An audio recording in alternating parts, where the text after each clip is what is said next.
Tornillos de potencia. Los tornillos de potencia son utilizados para proveer movimiento lineal a partir de un giro. Y estos son utilizados principalmente para posicionamiento preciso de un movimiento axial. Por ejemplo, un clásico ejemplo de esto es el torno, el cual el tornillo de potencia está aquí y hace mover ese carro a lo largo de la bancada. Ejercer grandes fuerzas y levantar pesos, ¿no? Aquí tenemos un gato de tijera y una prensa. Los tipos de roscas más usados en los tornillos de potencia son estas que vemos aquí, cuadrada, acme, la cuadrada modificada también, pero sobre todo vamos la trapezoidal modificada, la sin fin, la redonda, pero sobre todo, y mejor dicho, en esta sesión vamos a concentrarnos en el estudio de la cuadrada y de la acme. Como ustedes pueden ver allí en estos dos diagramas, estamos especificando la rosca cuadrada y la rosca acme con el paso P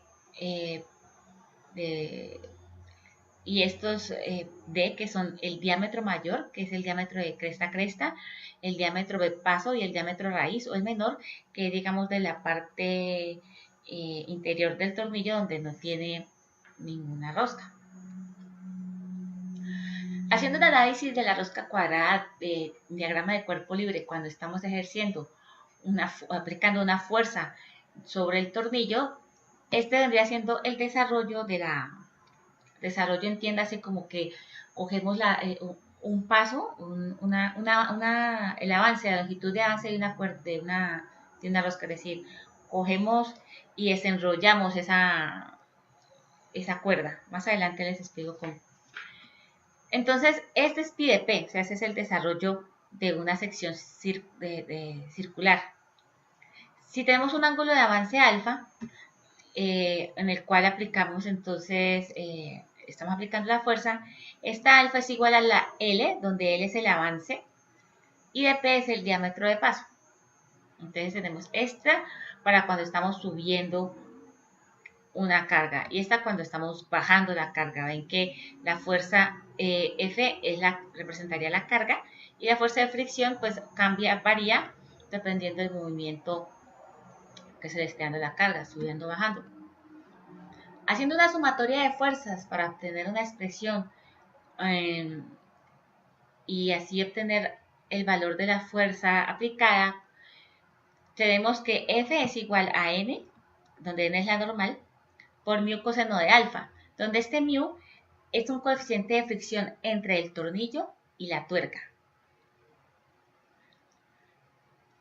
Esta sería la expresión entonces condensada para la fuerza que se aplica a F.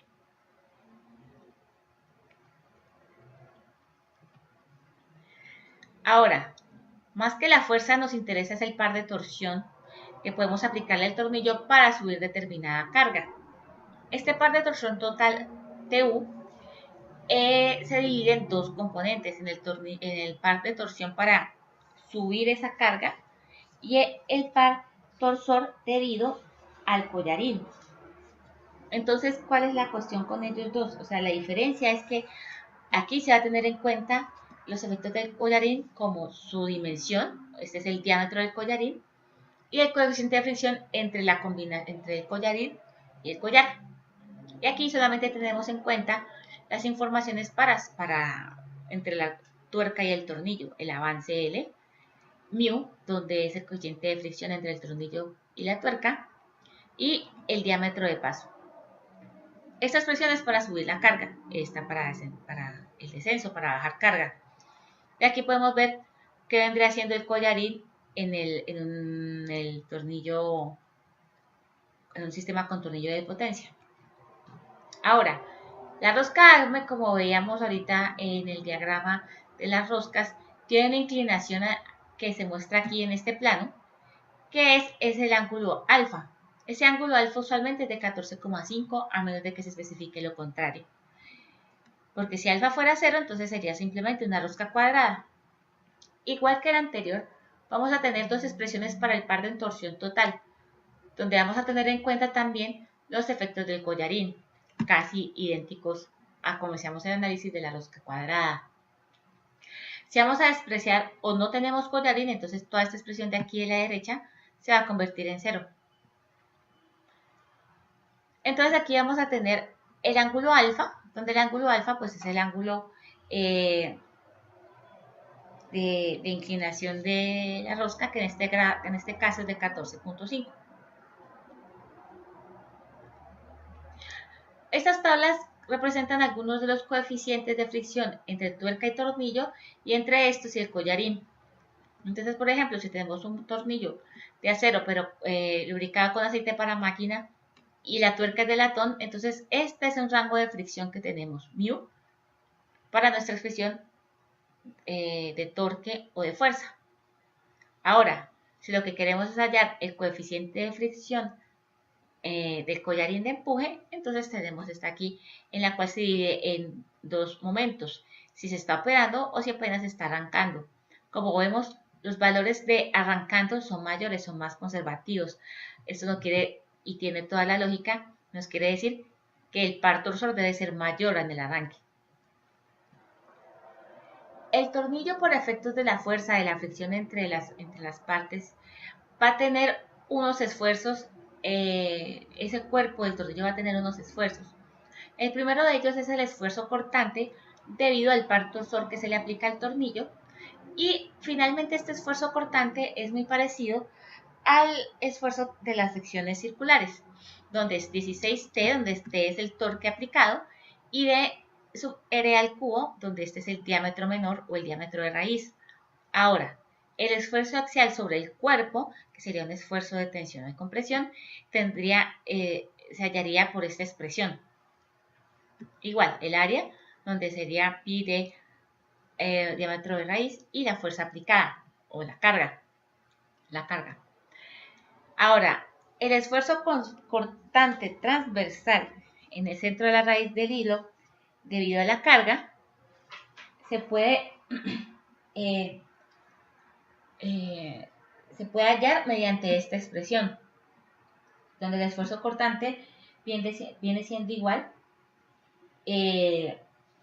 a la fuerza cortante sobre el área o a la carga F sobre pi, el diámetro menor o el diámetro de raíz, nt, que vendría siendo la cantidad de número de hilos en contacto en ese momento entre el hilo y la tuerca, y P, que vendría siendo el paso. Estos esfuerzos de omises, como ustedes ven, estos esfuerzos normales y ortogonales sirven para hallar el esfuerzo de omises. Como ustedes ven, es lo mismo, es solamente ir reemplazando cada uno de los valores. Se presentará autobloqueo si ese coeficiente de fricción es mayor o igual al avance sobre el pi por el diámetro de paso por el coseno de alfa. Teniendo en cuenta que alfa, si es una rosca ACME es 14.5 y si es cuadrada, pues sería 0, o sea que el coseno igual de alfa sería igual a 1. Tenemos que el trabajo efectuado sobre el tornillo sería la potencia que entra, sería 2pi por el torque, y el trabajo entregado de una revolución por el tornillo es igual a la fuerza de empuje o la fuerza P por L, que es el avance. Ahora, si queremos hallar la eficiencia del tornillo, igual que seguimos la definición de eficiencia, que es lo que obtenemos sobre lo que le entró al tornillo. Esta fue la potencia que le entró al tornillo y esta fue la que finalmente él efectuó. O sea que esta expresión usualmente esta expresión siempre debe estar por debajo de 1. Recordando pues que en el caso de rosca cuadrada alfa es igual a 0, en caso de que se utilice esta expresión, entonces la eficiencia del tornillo se modifica a esto.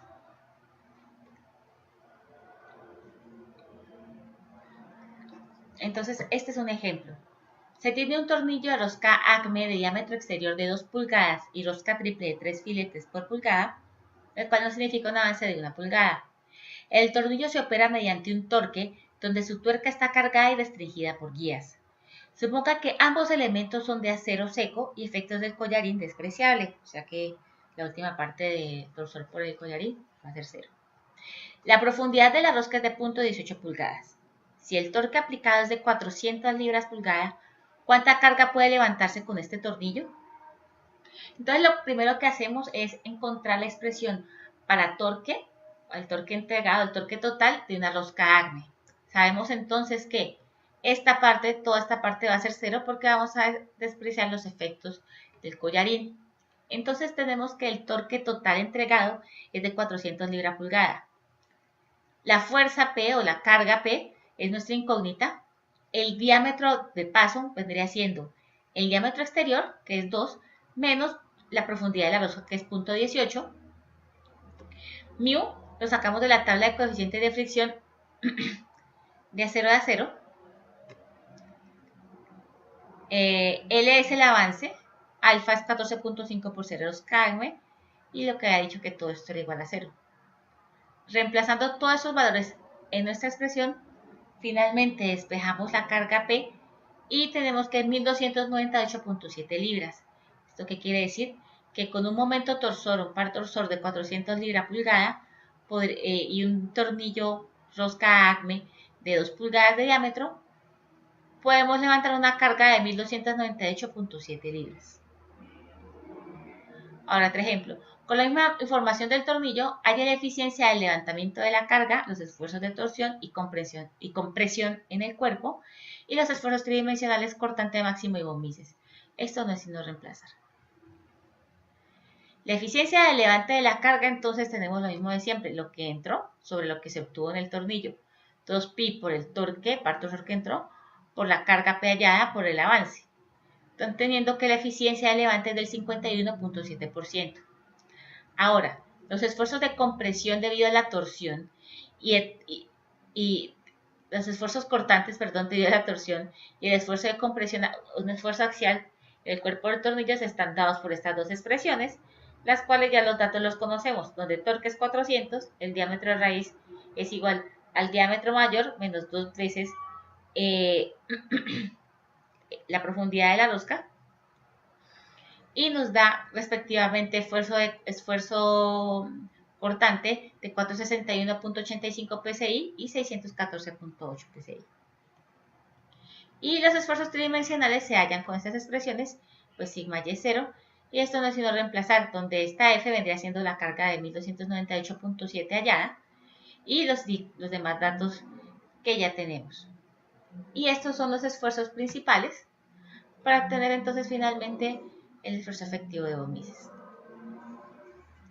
Ahorita hablemos un poquito de las normas y las definiciones de rosca.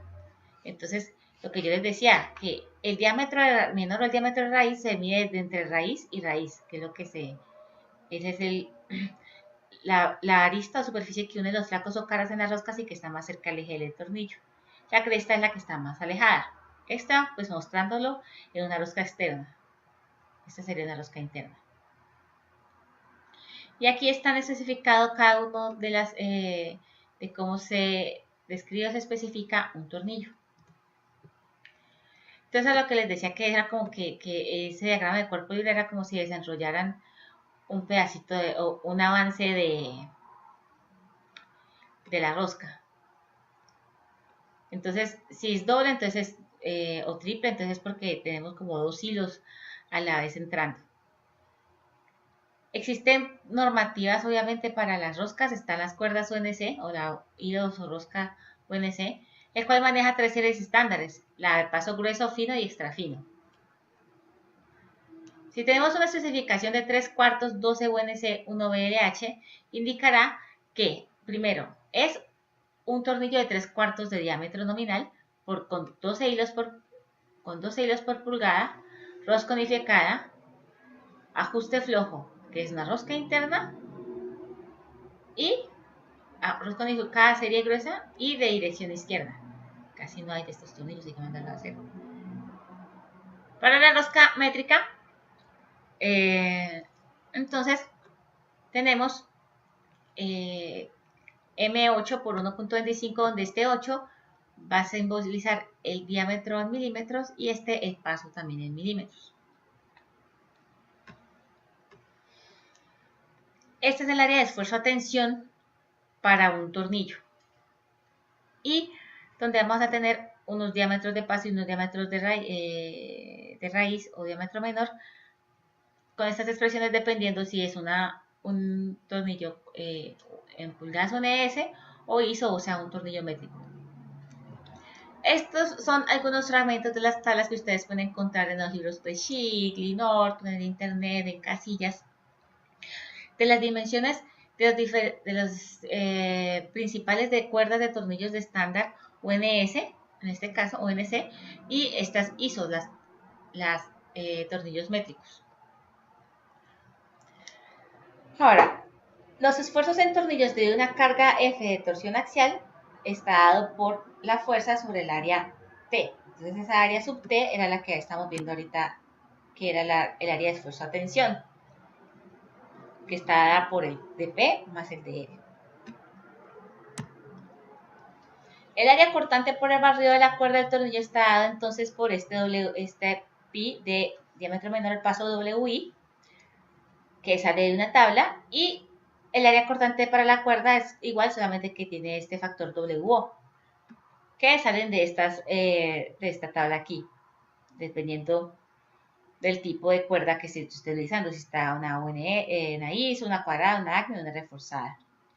Y el esfuerzo cortante barrido por la cuerda se halla mediante esta expresión, donde la área entonces a sub S es el área cortante mencionada acá.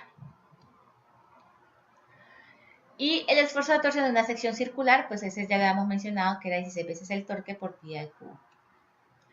Estos son algunos de los tipos de tornillos que existen. Hay tornillos para madera, pernos de llanta, tuercas de mariposa, tornillos tensores.